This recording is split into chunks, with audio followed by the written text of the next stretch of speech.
আমাকে বেশ কয়েকজন কনফার্ম করছে যে এখন কিন্তু মারের সিরিয়ালে হাদি। আমি জিজ্ঞাসা করলাম হাদিকে মারলে কী হবে, ও কি আর মারের ভয় পায়? সে আপনি জানেন যে আমি র্যাব 10 যাত্রাবাড়িতে 3 বছর চাকরি করেছি এবং এই অঞ্চলে আমার প্রচুর সোর্স আছে। চাকরি করার সুবাদে, র্যাবে চাকরি করার সুবাদে সোর্স মেনটেন করতে হয়। আমাকে গত পরশুদিন একজন বললো যে ভাই মারের সিরিয়ালে কিন্তু এখন হাদি।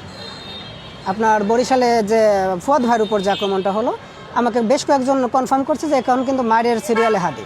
আমি জিজ্ঞাসা করলাম হাদিকে মারলে কী হবে, ও কি আর মারের ভয় পায়? তো ওরা বললো যে ভাই মারির কেউ ভয় পায় না, কিন্তু হাদি ভাইয়ের গায়ে যদি একবার হাত তুলে ফেলতে পারে ওদের আত্মবিশ্বাসটা বেড়ে যাবে। আমি ডেঙ্গু রোগে আক্রান্ত, 1 মাস হসপিটালাইজ ছিলাম, এখনও দুর্বল। হাদি ভাইকে জানি যে উনি বললে আসলে শুনবেন না, উনি খুব ঘাড়তেরা মানুষ, উনি খুব সাহসী মানুষ, যার কারণে আমি নিজে এসে দাঁড়িয়ে আছি এবং সর্বোচ্চ চেষ্টা করব। হাদি ভাইয়ের উপর থ্রেট থাকবে 3 দিন। আজকে যে আপনারা জানেন যে আওয়ামী লীগ একটা কর্মসূচি দিয়েছে, আগামীকাল জুমার নামাজ পরে একটা কর্মসূচি আছে, মশাল মিছিলের কর্মসূচি, পরশুদিন লকডাউন কর্মসূচি আছে।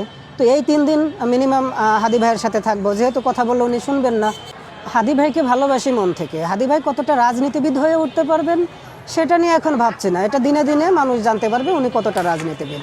কিন্তু আমি ওনাকে যেটা মনে করি, আমাদের আন্দোলন সংগ্রামের যে রেসটা ছিল, যে ট্র্যাকটা ছিল, এই ট্র্যাকের একদম বিশ্বস্ত রেসের ঘোড়া।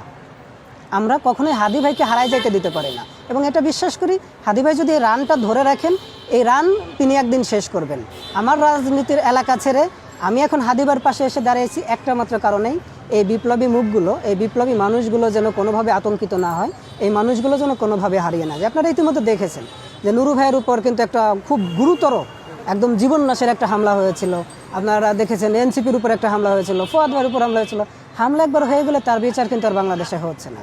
তো আমার কাছে মনে হয় যে আসলে যেহেতু হাদি ভাই কথা শুনবে না এবং হাদি ভাইয়ের উপর হামলা হলে আইন শৃঙ্খলা রক্ষাকারী বাহিনী এর বিরুদ্ধে কোনো ব্যবস্থা নেবে না, আমার মনে হয় যে যদি আমি দূর থেকে বা তাকে ভালোবাসতেই জানি, তো হাদি ভাইয়ের উপর আক্রমণ হওয়ার আগে নিজে যে একটু সেই আক্রমণটাকে প্রতিহত করার জন্য আমি আগামী 3 দিন হাদি ভাইয়ের সাথে সাথে থাকবো, দূর থেকে নজরে রাখবো।